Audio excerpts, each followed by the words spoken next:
चुभा के जब है सखा बना कातिल, चढ़े बॉर्डर पे जवान हमारे देश का फौजी तो भैया आतंकवादी अजय पाल का बड़का भैया जयपाल लड़ाई का मैदान में चले तब तरज हो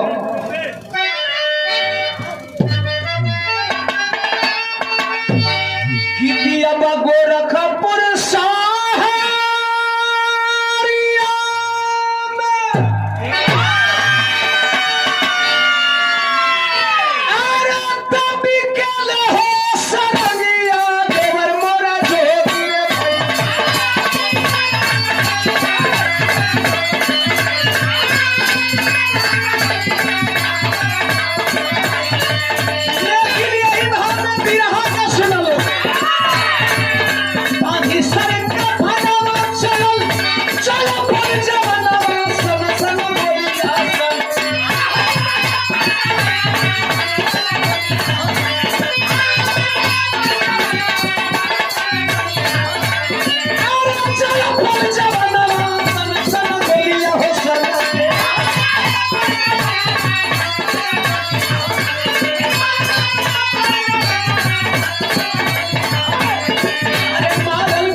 मारे गए बारी बारी।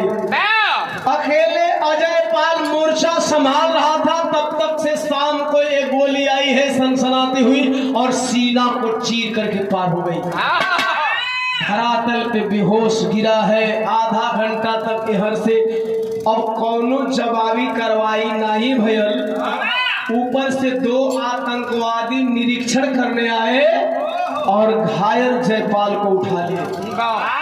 जयपाल को ले जाकर के बंकर में पानी का छींटा मारे बेहोशी टूटी है।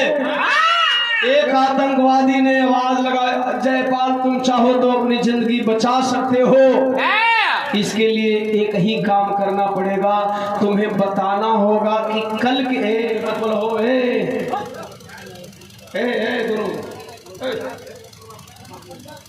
इतना लोग शांत बना, एक लोग बोलबो तो हमें थोड़ा परेशानी होला। बतियो भुला जला, बिरहो भुला जला, बिरहा का धार भी गड़बड़ा जला। क्या बोल रहे थे? यदि अपनी जान बचानी है तो ऐ अजय पाल बता कि कल सुबह घाटी से कितने फौजी ऊपर आने वाले हैं। अजय पाल फौजी कराते हुए बोला, साला बोटी बोटी काट डालो, खून का एक एक कतरा निचोड़ डालो, लेकिन मैं भारतीय फौजी हूं, खून के एक बूंद से इनकलाब गूंजेगा। आतंकवादी कल साला एक खून की गर्मी कम ना होता। आए हाय पंचों, कहा साले जो तेरी जुबान कैंची की तरह चल रही है, काट डालूंगा, रखला जुबनिया पर चकुइया काटे खातिर, तब लोग वही बंकारवा से आवाज निकलल बा। अरे काटल जुनैद चाहे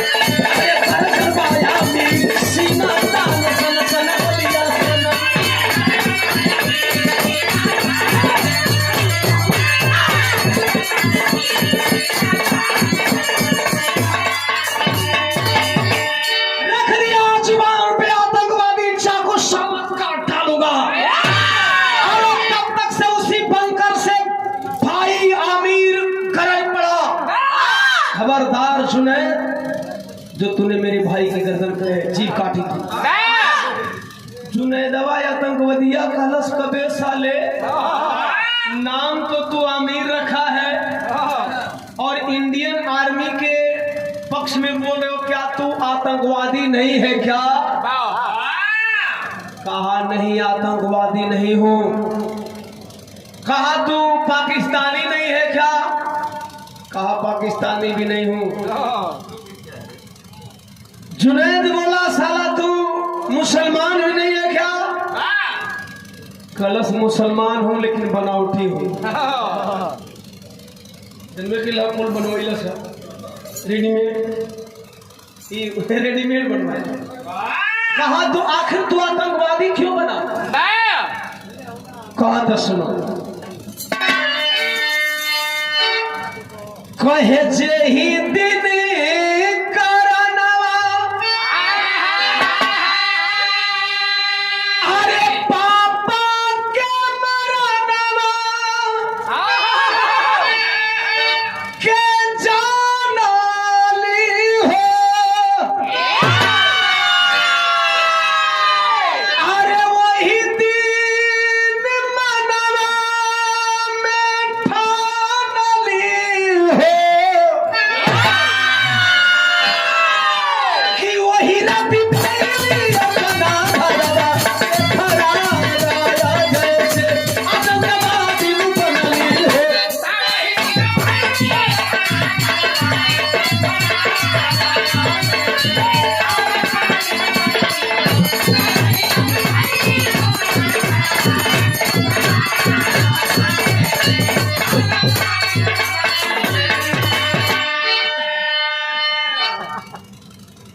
तू 4 पैसा चेंज लेके चलो।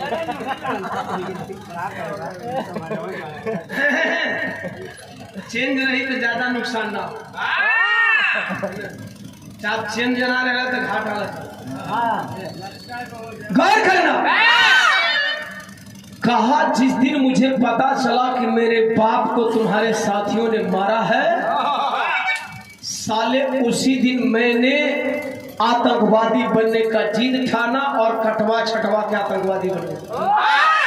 और केवल आतंकवादी नहीं बना, 3 आतंकवादियों को, अपने बाप के 3 दुश्मनों को मारा, शमशेर खान को, अली हसन और उमर इकबाल को। कहा केवल एक आतंकवादी का इंतजार कर रहा हूं, खालिद अंसारी का। जिस दिन खालिद अंसारी मिल जाएगा, ये करीब माई की गोड़ लगे के ओकर गर्दनिया काटा के करीब बाद माई के जाके गोड़ लगे। जुनैद बोला मैं खालिद हूं। जवन जिभिया काटे खातिर रखले है ओकरे दूसर का नाम खालिद। जुनैद बोला मैं खालिद हूं, अब तेरी खाल उतारूंगा, जैसे तेरे बाप को मारा था दोनों भाई को मारूंगा। दोनों को बोटी बोटी कर अरे अली का प्रतिशोध चुकाऊंगा। पता पता अपने घर का तेरी माता को भिजवाऊंगा। कहलो सरे तोरी माई की सरवा तुम्हें हमें खा रे। कहा हूं, लेकिन जिस तरीके से तेरे बाप को मारा था ना, आज दोनों भाइयों को मारूंगा। कल सरवा बचबे तब न मरबे। आखिरकार कहावत कहल गई, मरता क्या नहीं। बिरहा के इस पॉइंट को नोट करेंगे, और बिरहा के इसी पॉइंट को नोट करने के लिए बार बार मैं इसलिए कहता हूं क्योंकि यह पॉइंट कभी न कभी आपकी जिंदगी में भी आ सकती है। जैसा कि हमारे महापुरुषों की जिंदगी में ऐसी लाइनें आई हैं। बिरहा का आखिरी तरज। हाँ बड़ी सबसे पहले वही ध्यान देंगे, एक बाद हम खुदे कह दे कि बढ़िया तखनी मत, साइलेंट मोड में मत तखनी। आवा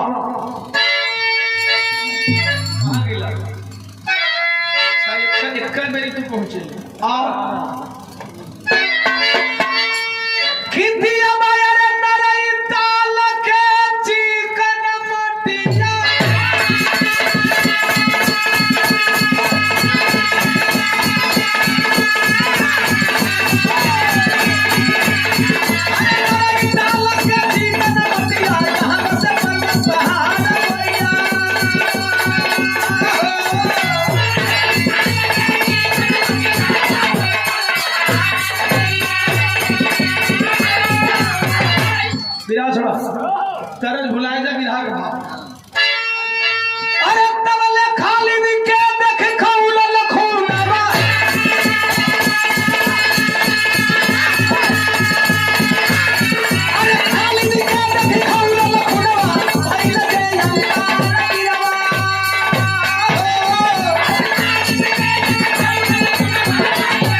जय गो आतंकवादी हवन वचन मार रहलस। घायल भाई को सीने से लगा के रो रहा है। जब रोने लगा दोनों भाई मिले हैं, एक आतंकवादी एक घायल फौजी के रूप में। बिरहा में आल्हा में कभी जी बिरहा का निचोड़ पॉइंट लिखा था का व्यवस्था। बढ़ जा बढ़ जा बढ़ जा।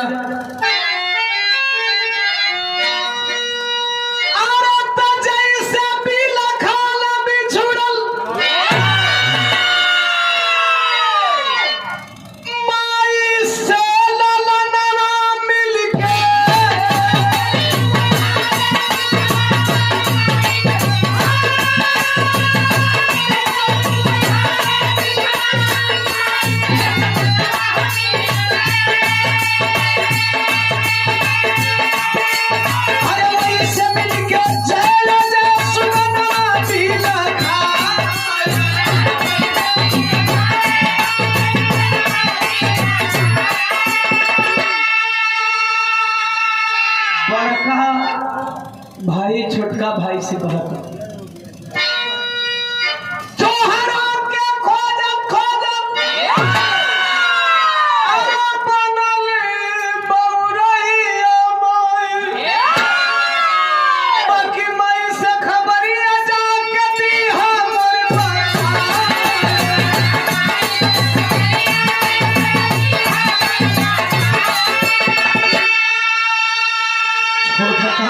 भैया अरे पूछे लो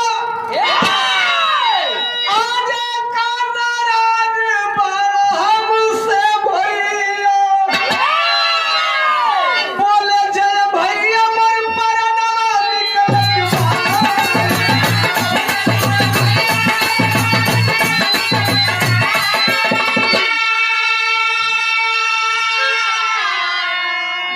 फौजी भैया बोला है नहीं रे भाई नाराज ना है रे।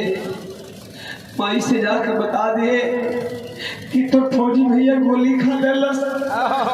माई पूछी कि हमार फौजी बचवा गोली भागे में खैलस की लड़े में खैलस, तो बता दिए कि नहीं माई भैया सामने से आतंकवादियों को गोली सीना में खैलस। इतना कहते कहते बड़ा भाई दम तोड़ दिया। हाय हाय तिरंगा झंडा उड़ा करके छोटा भाई आतंकवादी अजय पाल रात रात को बच बचा के भाग रहा था, क्योंकि दिन में आने लायक चप्पे चप्पे पे हमारे जबाज फौज के जवान थे। रात रात को जब तक से घर पे आता आतंकवादी भाई, उससे पहले बड़े भाई फौजी की लाश आ गई थी। शमशान घाट पे राजकीय सम्मान से विदाई किया जा रहा था। गोलियां गर्जना कर रही थी। फौजी जवाज वंदे मातरम भारत माता की जय बोल रहे थे। साहब जब गोलियों की तड़तड़ाहट शांत होती है, माई का हथवा में मुखाग्नि देहल गई हो भैया।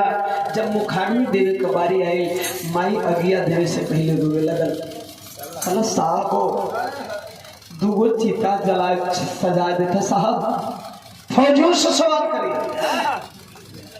फौजियों से सवाल करिए क्यों?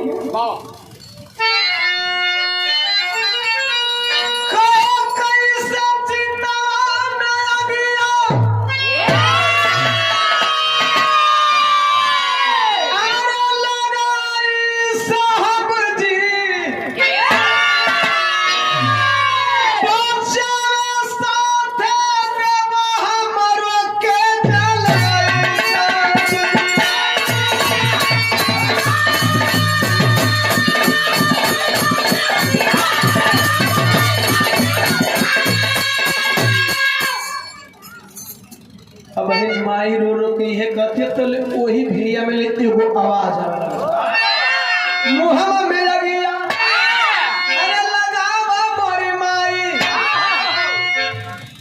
वही भीड़ में से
इस तरह से एक भाई ने अपने बाप का बदला चुकाया और एक भाई वीर गति को प्राप्त हुआ। ऐसे साहब मेरा देश बचा है। विरह की आखिरी लाइन, बूंद शब्द साहू फूले